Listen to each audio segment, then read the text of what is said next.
Shalom, selamat pagi Bapak Ibu yang dikasihi Tuhan. Puji nama Tuhan, pada pagi hari ini saya diberi kesempatan untuk bisa membawakan satu kebenaran firman Tuhan. Nah, Bapak Ibu, pada pagi hari ini saya rindu sharing ke Bapak Ibu satu kebenaran firman Tuhan yang saya beri judul The Way Up is Down. Judulnya The Way Up is Down, atau dalam bahasa Indonesia, jalan menuju naik itu turun. Aneh ya Bapak Ibu, terdengarnya aneh sih. Kok bisa jalan menuju naik itu turun gitu ya? Harusnya kalau naik ya udah naik aja, ya toh, nggak perlu turun. Ngapain harus turun gitu kan? Nah, um, seringkali mungkin ya kebanyakan dari kita pasti berdoanya pengennya Tuhan bawa di tahun 2026 untuk semakin hari semakin diberkati Tuhan ya. Semakin hari semakin manis-manis lah pokoknya, semakin yang indah-indah. Nggak mungkin kan kita minta bisnis kita sepi atau kita minta toko kita sepi, nggak mungkin. Pasti kita pengennya yang baik-baik, pasti kita pengennya yang indah-indah ya, sangat manusiawi sekali. Tapi sadarkah Bapak Ibu, saya juga suka salah satu olahraga yaitu hiking ya, atau naik gunung gitu ya. Selain saya suka angkat beban juga atau lari, saya juga suka naik gunung. Waktu saya pertama kali naik gunung itu diajak sama sahabat saya, dan saya tuh ngerasa ngapain sih kayak gitu ya naik gunung. Saya tahu tingginya sekian gitu ya. Nah, tapi ternyata Bapak Ibu, ketika kita naik ke gunung, nggak selamanya itu jalan itu kita kaki itu naik itu. Ada kalanya kita ini harus turun, turun dikit gitu ya. Tapi juga ujung-ujungnya akan mencapai puncak gitu ya. Aneh sih kedengarannya. Tapi sadarkah bahwa terkadang apa yang kita doakan itu kita pengennya baik ya. Kita pengennya diberkati, omset naik ya, omset naik luar biasa. Tapi ada kalanya ada hal-hal yang tidak bisa kita kendalikan. Ada hal-hal yang memang itu adalah murni kedaulatan Tuhan. Nah, jadi judul kebenaran hari ini, jalannya naik adalah turun. Ketika saya hiking itu Bapak Ibu, cukup tinggi ya. Saya cukup kaget gitu, pertama kali hiking juga di Ijen yang cukup tinggi. Nah, ujung-ujungnya sampai puncak. Tapi ketika saya harus melewati turunan, saya tahu banget bahwa turunan itu nggak selamanya. Bahwa apa jalan yang terkadang terkesan turun, itu nggak selamanya. Justru harus ada turunan dikit supaya waktu naik itu kita bisa gaspol. Ingat nggak Bapak Ibu, kalau misalnya dari Surabaya ya, kita mungkin kalau pengen yang adem-adem gitu, naik ke Tretes gitu ya contohnya. Tapi apakah Bapak Ibu juga mengamati bahwa kadangkala jalan naik ke Tretes itu juga ada turunannya dikit, kemudian naik. Nah, kalau menurut orang-orang mesin gitu ya, orang-orang teknik mesin, memang untuk mobil itu diajak naik kencang, itu nggak boleh naik terus gitu. Saya bayangin kalau naik terus ya ngereng Bapak Ibu mesinnya. Harus ada yang namanya fase di mana fase dia harus slow down dikit baru naik, slow down dikit baru naik. Ya. Nah, sama halnya dengan kehidupan kita ya Bapak Ibu. Kalau misalnya mungkin ya di akhir-akhir ini Bapak Ibu mengalami hal yang kok rasanya jauh banget sih Tuhan dari yang tak pengen ini. Kok rasanya jauh banget sih Tuhan daripada yang aku doakan selama ini gitu ya. Nah, sama-sama yuk kita baca satu kebenaran firman Tuhan di 1 Petrus 5 ayat 5b sampai 6. Saya akan bacakan ya. 1 Petrus 5 ayat 5b sampai 6. Allah menentang orang yang congkak, tetapi mengasihani orang yang rendah hati. Karena itu rendahkanlah dirimu di bawah tangan Tuhan yang kuat, supaya kamu ditinggikannya pada waktunya. Nah, satu kebenaran firman yang sering kali kita dengar, yang bahkan mungkin kita aduh ngelontok ya, kalau bahasa Jawanya ngelontok banget. Udah tahulah ayat ini. Tapi kalau kita renungkan Bapak Ibu berkali-kali, Allah menentang orang yang congkak, tapi mengasihani orang yang rendah hati. Karena itu rendahkanlah dirimu di bawah tangan Tuhan yang kuat, supaya kamu ditinggikannya pada waktunya. Nah, nah, aneh kalau kita harus merendahkan untuk ditinggikan. Tapi itu adalah satu kebenaran firman Tuhan. yang sangat bertolak belakang ya Bapak Ibu dengan dunia. Kok bisa bertolak belakang sama dunia? Dunia selalu bilang, kamu harus hebat supaya ditinggikan. Kamu harus punya ini, itu, supaya orang tuh tahu, gitu ya. Atau mungkin harus punya personal branding yang oke, biar kamu bisa dapat ini, itu. Bahkan nggak jarang orang-orang kebanyakan flexing. Nah, kita tahu banyak sekali untuk mendapatkan posisi tertentu atau jabatan tertentu memang harus flexing-flexing. Ya, apa aja dipamerin di sosial media. Hidupnya akhirnya menghidupi gaya hidup, bukan jadi hidup yang beneran gitu ya. Supaya apa? Supaya dapat validasi, supaya dapat pengakuan, supaya dapat strata sosial yang oke, banyak sekali. Itu adalah cara dunia.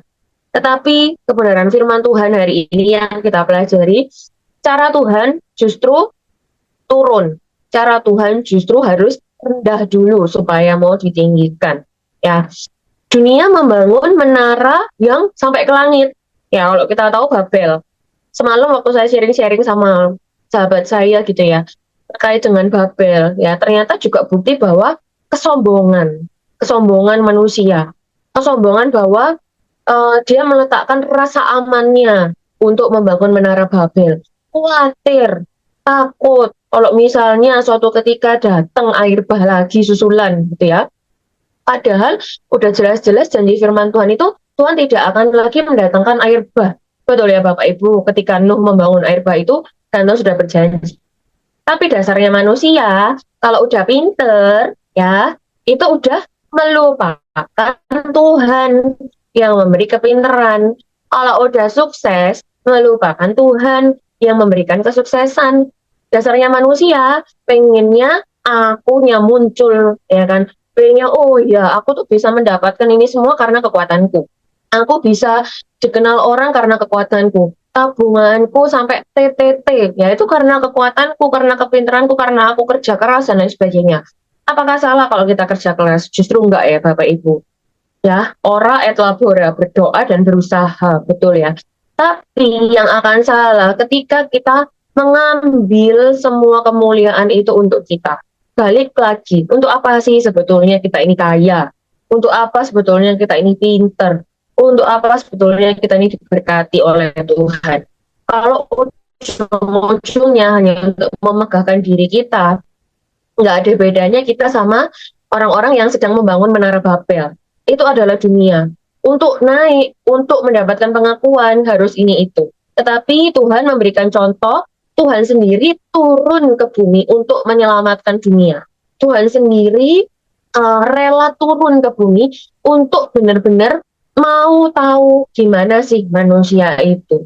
Ya, kita udah belajar dari Tuhan Yesus sendiri seperti itu. Ya.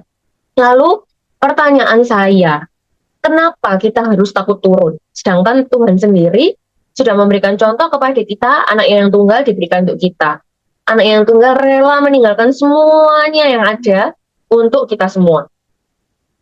Lalu kenapa kita ini kok, kalau ada turunan dikit ya, turunan dalam tanda kutip dalam hidup, kita udah merasa nggak enak. Sebetulnya apa yang sedang kita cari, gitu ya. Tadi dalam pujian ada satu doa yang bicara bahwa supaya kita ini selaras sama kehendak Tuhan. Bawa kami dalam rencanamu.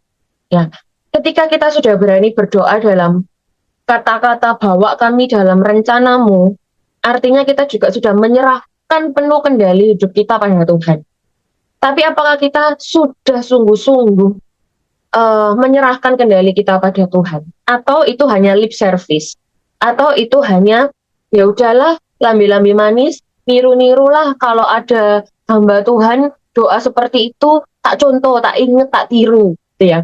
Atau kita benar-benar menghidupi doa kita, atau betul-betul doa itu timbul dari dalam hati. Kalau kita sudah berani berdoa, Tuhan biarlah kehendakku selaras sama kehendakmu, bahwa aku benar-benar masuk dalam rencanamu. Wah, jangan main-main Bapak Ibu sama doa itu. Artinya kita sudah col-colan, ya kalau dalam bahasa Jawa, col-colan ngasih kendali kita kepada Tuhan. Ya toh. Kalau kita sudah berani berdoa seperti itu, Beranilah Tuhan ambil alih kendali hidup kita. Bukan lagi kita yang memerintah atas diri kita, bukan lagi kita yang menghidupi ego kita, tapi kita harus tunduk sama kebenaran firman Tuhan. Gitu ya. Balik lagi ke pertanyaan saya, kenapa sih kita takut turun? Ya, manusia tuh takut, Bapak Ibu, sebetulnya kalau misalnya dia ini di posisi rendah, dia akan dilupakan. Kalau dia ini di posisi yang nggak enak, ya, nggak enak, atau dia ini ngelendek ibaratnya, wah, aku biasanya pakai baju ratusan juta, terus tiba-tiba pakai baju yang belanjanya di mana di pasar ratu misalnya ya, yang apa impor dari Bangkok 100.000 tiga misalnya kayak gitu. Waduh, nanti apa kata temenku, nanti apa katanya teman-teman arisanku, nanti apa katanya orang-orang lalalili ngelihat aku biasanya pakai branded terus habis itu pakai yang biasa aja ya. Artinya kita takut kalau strata sosial kita turun. Padahal Bapak Ibu, kalau kita mau belajar sungguh-sungguh dalam Alkitab ya, satu raja yaitu Raja Saul ya, Saul ini adalah contoh orang yang naik, tapi dia ini nggak punya dasar untuk kerendahan hati. Bahaya Bapak Ibu. Ada di posisi atas, tapi hatinya ikut-ikutan tinggi. Nah, saya berdoa supaya kita semua yang ada di sini, kalau Tuhan bawa kita naik, yang naik itu posisinya aja, yang naik itu jabatannya aja, tapi hatinya nggak boleh ikutan naik, hatinya nggak boleh ikutan sombong, ya kan? Apalagi kepalanya nggak boleh ikutan dangak, nggak boleh ikutan naik, Bapak Ibu, ya toh. Siapa kamu? Kue gak ngerti sopo aku, kayak gitu toh. Jangan ya Bapak Ibu. Karena hidup kita ini udah ditulis di Alkitab kok, kayak apa sih? Cuman kayak debu, ya toh Bapak Ibu. Cuman kayak angin yang berlalu. Kita ini nggak punya sebetulnya, nggak punya kendali atas hidup kita, ya toh. Kalau Saul itu, saya bilang tadi, posisinya udah naik, tapi nggak punya dasar kerendahan hati. Jadi ketika dia ini lihat ada orang yang sepertinya akan mengancam posisinya, waktu itu adalah Daud gitu ya. Wah, dia udah jadi kayak orang paranoid. Dia udah berusaha mempertahankan posisi gitu ya. Apa yang dia berusaha? Bukan dia berusaha mengkoreksi diri, Bapak Ibu. Baik banget kalau misalnya kita tahu, wah ada orang yang lebih potensial nih dari aku gitu ya. Aku mau mempertahankan jabatan misalnya dengan mengkoreksi diri. Apa sih kekurangannya supaya ya kita mencontoh etos kerja orang itu gitu ya. Mungkin dalam pekerjaan seperti itu. Tapi si Saul ini berbeda. Si Saul ini berusaha mempertahankan posisinya yang tinggi dengan kekuatan tangannya sendiri. Akhirnya kita bisa baca bahwa berakhirnya tragis Bapak Ibu ya. Promosi yang dipertahankan dengan kekuatan sendiri itu akan berakhir dengan kelelahan. Percaya saya Bapak Ibu, karena saya sudah pernah mengalami gitu ya. Saya sudah pernah mengalami bahwa harus mempertahankan posisi. Ketika Tuhan bilang lepas, ya udah jelas-jelas Tuhan bilang lepas, saya masih berusaha genggam. Saya masih otot-ototan sama Tuhan, kayak ngomong, apa sih Tuhan? Aku nih loh, kalau anak kecil tuh ibaratnya, aku ini baru punya Barbie. Aku ini baru punya mainan kesenanganku Tuhan. Kok Tuhan suruh lepas ini apa toh? Kayak gitu loh. Tapi ketika saya berusaha dengan setengah mati, berusaha dengan kekuatan saya sendiri untuk mempertahankan posisi itu, capek Bapak Ibu yang ada. Capek dan berdarah-darah gitu ya. Tapi ketika saya belajar bahwa promosi itu datangnya dari Tuhan ya. Dan kalau promosi yang datangnya dari Tuhan, itu saya percaya itu akan membawa damai sejahtera dalam hidup kita. Ya, selain damai sejahtera akan ada perlindungan Tuhan juga atas hidup kita. Betul ya. Selain Saul, kita bisa belajar juga tokoh-tokoh Alkitab. Contohnya apa? Yusuf, ya Bapak Ibu. Yang kita tahu bahwa Yusuf ini juga prosesnya nggak enak. Yusuf ini harus turun, dalam tanda kutip turun dulu, supaya dia mau naik. Ya, kalau kita pikir Bapak Ibu, Yusuf itu seakan-akan hidupnya kayak enak loh, enaknya sebentar, ya kan? Gimana enggak? Dia jadi anak kesayangan, terus dia dapat segala sesuatu yang luar biasa dibanding saudara-saudaranya. Tapi begitu dia pakai jubah yang indah, baru aja pakai jubah yang indah, dia udah diiri sama saudaranya dan harus turun ke sumur. Ya toh, baru aja dia dapat kepercayaan ya dari Potifar. di fitnah, iya toh, di fitnah. Yang tadi diiri sama saudaranya, yang sekarang difitnah sama istrinya, tuannya. Akhirnya masuk ke dalam penjara sebagai budak. Ya toh Bapak Ibu. Kalau kita bilang, loh, sik kait enak kok hidupnya Yusuf, kok disuruh turun lagi, ya toh. Tapi kalau kita belajar dari ritme hidupnya Yusuf, bayangkan Bapak Ibu, seperti tadi di awal saya bilang ya, kalau mau menuju puncak itu ada turunannya dikit. Tapi percayalah saya, turunan dikit itu tidak selamanya turun. Sama seperti hidup Yusuf saat itu. Ketika seakan-akan turun sedikit, justru itu membawa dia semakin naik. Ya, kalau kita lihat waktu dia turun ke sumur, dia naik. Waktu dia turun sedikit lagi, waktu dia di penjara, dia juga akan menjadi naik lagi. Jadi apa yang perlu kita khawatirkan kalau misalnya hidup kita seakan-akan do Tuhan omsetku ki aku berdoanya naik kok jadi turun dikit, udah curiga aja Bapak Ibu yang positif sama Tuhan, ya toh, jangan curiga yang negatif sama Tuhan, percaya aja ya, ingatkan Tuhan akan janjinya Tuhan. Itu yang selalu saya lakukan ketika saya mengalami fase-fase yang nggak enak dalam hidup saya selalu menguatkan iman percaya saya cuma bilang sama Tuhan, Tuhan, aku tahu ketika turunan dikit ini dalam hidupku, ini akan membawa aku semakin naik. Aku percaya Tuhan, kalau di Alkitab Tuhan jelas-jelas tulis seperti kisahnya Yusuf. Aku percaya juga kisahku akan semakin naik. Ya toh Bapak Ibu. Ayub pun ketika kehilangan segala sesuatu, ia tetap membawa posisi hatinya itu betul loh di hadapan Tuhan. Mungkin kalau kita ada di posisinya Ayub, kita mungkin nggak tahu ya Bapak Ibu, apakah punya iman sekuat Ayub atau tidak. Tetapi harapan saya, kalau kita sudah belajar kebenaran firman Tuhan, harusnya kita bisa mencontoh ya kisah-kisah dari para pahlawan-pahlawan iman yang sudah ditulis di dalam Alkitab. Ya, kembali ke 1 Petrus 5 ayat 6 tadi ya Bapak Ibu. Kerendahan hati itu bukan bawaan lahir, Bapak Ibu. Bukan tanda lahir. Tetapi kerendahan hati itu sesuatu yang harus dengan sengaja kita ikat setiap pagi. Kenapa kok saya bilang harus dengan sengaja kita ikat setiap pagi? Setiap pagi itu ada berkatnya sendiri. Setiap hari itu ada berkatnya sendiri. Ya, Tuhan itu pun memberikan mana setiap hari, setiap pagi kepada umatnya. Betul ya Bapak Ibu? Bagaimana mana itu kita dapat di hari-hari ini? Dengan sengaja, setiap pagi kita beri waktu yang terbaik untuk Tuhan. Kita mau download dulu.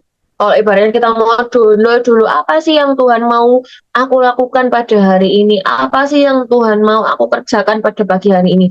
Minta tuntunan Tuhan, minta perkenanan Tuhan sebelum kita buka WhatsApp, sebelum kita jawab chat-chat orang-orang, sebelum kita keluar dari rumah atau bahkan turun dari kamar atau bahkan mungkin kita keluar dari kamar, keluar dari rumah. Minta dulu Bapak Ibu pertolongan Tuhan. Karena kita nggak pernah tahu loh, beberapa menit ke depan atau beberapa detik ke depan tuh bakalan terjadi apa. Kita nggak pernah tahu juga apa yang orang rencanakan terhadap kita. Kita nggak boleh takut, tapi anak-anak Tuhan yang benar-benar percaya bahwa Tuhan itu adalah penolong, Tuhan itu adalah juru selamat. Ya harusnya kita benar-benar berjalannya bareng sama Tuhan, minta tuntunan sama Tuhan. Kalau kita masih berjalan sama ego kita sendiri, Bapak Ibu, saya khawatir ya, kita itu bukan anak Tuhan, tapi anak hantu. Beda tipis loh, Tuhan sama hantu. Ya toh, kalau kita ini ngakunya anak Tuhan, ya wes Tuhan dulu. Tapi kalau Bapak Ibu udah melek mata, bolehlah ya ngecek handphone. Saya tahu Bapak Ibu punya banyak bisnis, saya tahu Bapak Ibu punya banyak kolega gitu ya. Ngecek handphone tuh cuman ngecek jam berapa ya. Jangan terus lanjut buka notifikasi. Udah biar Bapak Ibu percayalah saya. Saya sudah pernah mengalami dan saya sharing ini, jangan dilakukan ya. Ada masa di mana hidup saya ini seperti seakan-akan kayak robot Bapak Ibu ya. Setiap pagi jam 6 pagi saya tuh udah harus on otaknya. Saya harus on, saya harus koordinasi tentang pabrik, saya harus sudah langsung jawab. Nah, jawab koordinasi semuanya. Bayangkan kalau sebelum jam 6 itu saya tidak mendahulukan Tuhan. Waduh, keputusannya udah ambiar.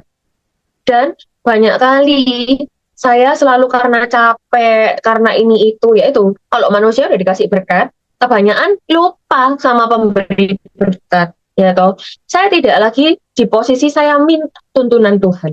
Tapi saya cuman butuh approve dari Tuhan. Saya cuman lapor. Bayangkan Bapak Ibu. Harusnya saya minta, Tuhan, Tuhan mau apa dalam hidupnya Ayu? Tuhan mau apa dalam hidupnya Marti? Tuhan tuntun. No, saya tidak di fase sedang berdoa seperti itu. Tapi saya di fase berdoa, Tuhan, hari ini aku mau melakukan ini. Tuhan tolong ya, Tuhan pimpin ya. Makasih Tuhan, amin. Wah, ya itu udah jadi anak hantu, bukan jadi anak Tuhan yang saya bilang. Akhirnya apa? Keputusan demi keputusan, apakah Tuhan memberkati? Oh, Tuhan tuh baik Bapak Ibu. Tuhan terus buka jalan, Tuhan terus jawab loh, dan Tuhan beri, Tuhan beri kemudahan-kemudahan, Tuhan beri hikmat juga. Tapi tidak ada damai sejahtera yang mengikuti. Tidak ada satu hal yang membuat saya ini merasa sukacita. Saya mendapatkan semuanya. Wah, gaji udah luar biasa Bapak Ibu, income udah banyak gitu ya. Tapi yang ada malah kelelahan. Nah, itu saya bilang di awal. Harusnya promosi dari Tuhan itu datang juga beserta sama damai sejahtera, beserta juga sama sukacita. Buah-buah roh itu semua harusnya ada. Itu adalah salah satu filter kalau memang itu datangnya dari Tuhan. Atau Bapak Ibu. Akhirnya berkat itu tidak menjadi berkat untuk saya. Akhirnya berkat itu menjadi ujian bagi saya. Dan itu menjauhkan saya dari Tuhan. Ketika Tuhan izinkan pinjem ya nak, pinjem sebentar ya nak mainanmu, nangis yang tadi saya bilang. Apa sih Tuhan, aku ini loh baru punya Barbie terbaik gitu ya. Barbie yang tak senangi kok Tuhan pinjem. Tapi ketika saya berusaha melepas itu, satu hal yang terus Tuhan taruh dalam hidup saya itu ada di Ulangan pasal 8 Bapak Ibu. Saya akan bacakan ya buat Bapak Ibu. Ulangan pasal 8 ini yang terus pop up ketika saya mengalami fase-fase yang up and down beberapa bulan lalu gitu ya, di akhir-akhir tahun gitu, beberapa akhir bulan kemarin itu. Dan Tuhan itu dengan jelas ngomong bolak-balik sama saya bahwa maksud dari semuanya itu adalah merendahkan hatimu dan mencobai engkau untuk mengetahui apa yang ada dalam hatimu. Ulangan 8 ayat 2. Yang dimana setiap kali saya kalau baca Alkitab, dengan jujur saya bilang, saya skip yang namanya perjanjian lama. Karena saya gak seneng Bapak Ibu sama perjanjian lama, apalagi kalau udah bicara soal silsilah.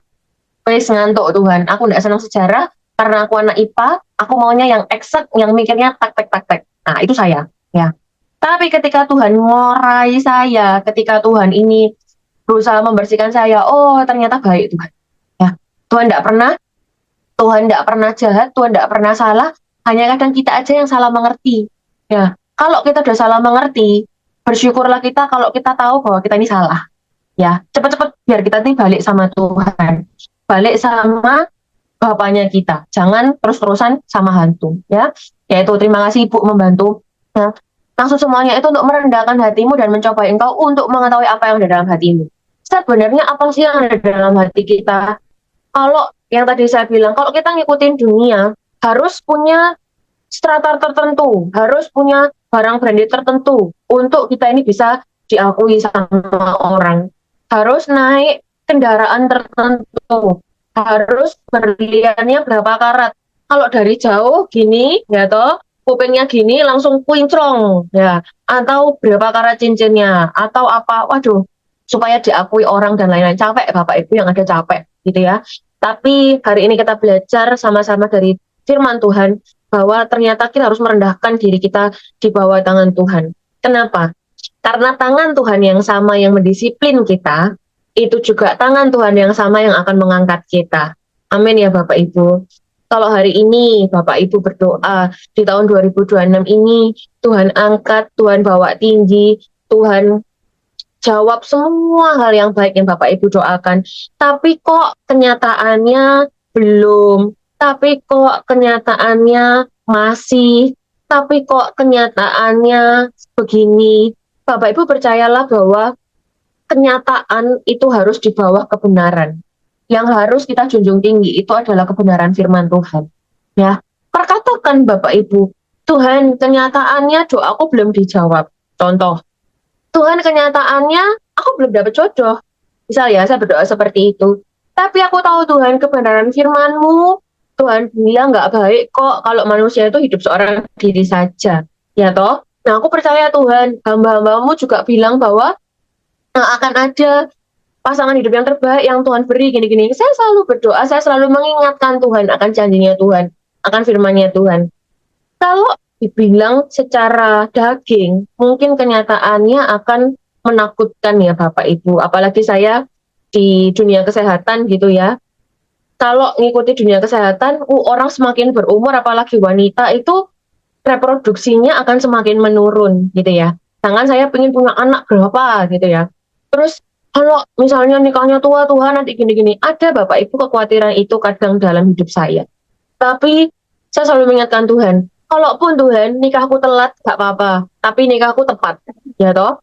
Kalaupun Tuhan aku harus gimana-gimana nanti punya anak, Tuhan akan sediakan, Tuhan akan cukupkan semua. Kalau udah waktunya Tuhan, pasti waktunya Tuhan. Ya toh, karena waktunya Tuhan adalah waktu yang terbaik. Itu membuat hidup saya lebih enteng. Itu membuat hidup saya lebih nggak insecure. Itu membuat hidup saya lebih nggak mikir panjang. Lebih nggak mikir yang hal-hal yang nggak perlu saya pikirkan. Karena firman Tuhan sendiri bilang, pikirkanlah yang manis, yang sedap didengar, yang patut dipuji, pikirkanlah semuanya itu. Ya udah Bapak Ibu, saya pikirkan yang indah-indah, saya pikirkan yang manis-manis. Itu yang membuat hidup saya semakin hari semakin bergairah ngikut Tuhan. Ya toh, nggak usah deh mikirin yang muluk-muluk Bapak Ibu. Oh, kalau kita sudah berdoa tadi di awal saya bilang, kalau kita berdoa menyerahkan semuanya sama Tuhan, menyerahkan kendali hidup kita sama Tuhan, ya udah percaya aja. Kita ini bukan anak yang yatim piatu, kita punya Bapa yang sangat peduli dan yang sangat cinta sama kita, hidup kita pasti akan dipelihara. Ya Bapak Ibu, saya suka ngeliatin alam sekitar, saya suka ngeliatin langit-langit, dan ketika saya ngeliatin langit-langit pernah ada burung ya, burung-burung liar yang datang gitu. Saya cuman ketawa ngomong sama Tuhan, thank you, hari ini Tuhan ngingetin lagi, aku nggak boleh khawatir. Karena kalau burung-burung itu aja Tuhan pelihara kok, apalagi hidupnya ayu, ya toh. Terus kalau saya lihat alam, kalau saya lagi di mana gitu ya, naik gunung atau apapun, saya ngelihat, saya itu cuman kagum Bapak Ibu. Saya mesti ngomong gini, di antara semua ciptaanmu Tuhan, Tuhan tuh loh perhatiin detail aku. Tuhan tuh loh bahkan nggak cuman jawab apa yang menjadi kebutuhanku, tapi keinginan yang nggak berjanji sekalipun Tuhan jawab. Ya, keinginan yang enggak apa-apa kalau nggak ada itu pun Tuhan jawab. Contoh misal, saya lagi pengen makan, itu yang saya masih ingat banget sama sahabat saya gitu ya. Waktu itu kita tuh pengen makan satu restoran, pengen nyoba satu restoran Thailand baru di Surabaya. Ya, pulang dari gym, kita ke Dorea dulu, Dorea Wuni untuk ibadah. Terus kita tuh udah berpikir Bapak Ibu, di gym itu tidak ada orang Dorea yang mendengar. Tidak ada orang Wuni yang mendengar. Kita udah mikir, ya udah yuk kita makan di situ, resto Thailand itu. Aku pengen ini, aku pengen ini. Kita tuh udah bilang gitu. Bapak Ibu tahu dengan luar biasa tiba-tiba ada fellowship pengurus Dorea dan ke restoran itu. Dan makan exactly apa yang kita pengen. Dan itu makanan itu ditukno di depan meja kita. Saya sama sahabat saya itu cuman melongo sambil keren ya Tuhan ini ya. Kayak kita ini jadi princessnya Tuhan, kayak jadi anaknya Tuhan tuh cuman wes duduk manis nak, cari aku dulu, ya ibadah sing genah di Bumi, ya ibadah dulu sing genah di Dorea, tak layani kamu, bahkan nggak usah mengeluarkan uang sepeser pun untuk makan yang enak. Bayang no Bapak Ibu kayak gitu. Sampai saya tuh cuma ngomong aslinya loh no, kita nggak makan ini pun nggak apa-apa. Iya loh, kita nggak makan ini ya nggak mati. Tapi hal sepele Tuhan perhatikan. Jadi Bapak Ibu, jangan takut ya untuk menghadapi apapun di tahun 2026 ini. Ya, kalau Tuhan minta atau kalau Tuhan pinjam sebentar apa yang Bapak Ibu punya, percayalah Tuhan akan menghati dengan yang lebih baik. Percayalah Tuhan cuma pengen tahu kok, hatinya Bapak Ibu tuh melekatnya di mana sih? Melekatnya di apa yang Bapak Ibu genggam, atau melekatnya benar-benar di Tuhan. Karena gimana Tuhan mau memberkati lebih kalau tangan kita masih penuh, ya toh? Kalau tangan kita udah kosong, ya udah. Kalau saya sekarang berdoa ketika Tuhan pinjam semua itu, saya cuma ngomong Tuhan di tanganku udah kosong. Tuhan mau kasih apa? Aku siap. Tuhan mau berikan kepercayaan apa lagi? Aku siap. Nah pasti aku percaya Apa yang Tuhan pinjam tadi, Tuhan akan balikinnya lebih indah. Oh, itu buat saya lebih enteng. Apakah ada khawatirnya, apakah ada nangisnya? Tiap hari pasti ada kesusahannya Bapak Ibu. Tapi ketika pagi kita itu betul, hari-hari kita akan cerah. Satu quotes terakhir, ya, yang saya selalu pegang, when your morning is right, your day will be bright. Ya, when your morning is right, your day will be bright. Artinya, kalau pagi Anda betul, hari Anda itu pasti akan cerah. Ya, jadi kalau kita anak-anak Tuhan, yuk pagi kita cari Tuhan, kita download dulu, kita makan kenyang dulu mana hari ini, apa sih yang Tuhan mau bilang, ya, apa sih yang Tuhan mau tuntun, apa sih yang Tuhan mau kerjakan dalam hidup kita. Hidup kita itu nggak tahu Bapak Ibu, kita nggak pernah tahu grand design kehidupannya kita tuh seperti apa. Karena kalau kita tahu, kita akan bingung, kita akan khawatir, gitu ya. Bahkan mungkin kita nggak siap untuk melihatnya. Tapi ingatlah, seperti kita ini sedang jalan bawa pelita. Yang namanya pelita itu jalannya setapak demi setapak. Yang namanya pelita itu firman Tuhan ya. Jadi kalau yang namanya jalan setapak demi setapak, artinya tiap hari kita harus baca firman. Tiap hari kita harus merenungkan firman. Rema hari ini apa Tuhan? Untuk saya mau mengerjakan apa? Bawa semua keputusan kita, undang Roh Kudus, supaya setiap keputusan yang ada, supaya setiap ucapan bibir kita ini nggak salah, nggak menyalahi orang, nggak menusuk hatinya orang, yang nantinya mungkin orang itu akan berdoa yang jelek-jelek buat kita, ya toh Bapak Ibu. Tapi biarlah perkataan kita ini boleh jadi berkat buat orang lain. Apapun keputusan kita adalah sejalan dengan keputusan Tuhan. Jadi hidup kita ini lebih enteng. Hidup kita nggak mikir sendiri. Hidup kita percaya bahwa ketika Tuhan pegang kendali, kita ini aman di dalam tangan Tuhan. Amannya kita bukan dari tabungan yang kita punya, bukan dari posisi yang kita punya, bukan dari apapun yang di dunia ini tawarkan. No, bukan itu Bapak Ibu. Tapi amannya kita ketika kita tahu siapa sih yang pegang kendali hidup kita. Kalau kita yakin kita ini anak Tuhan, bukan anaknya hantu, ya, kita pasti percaya hidup kita dipelihara, masa depan kita aman, terjamin, dan apapun yang kita butuhkan Tuhan akan cukupkan. Amin. Tuhan Yesus memberkati.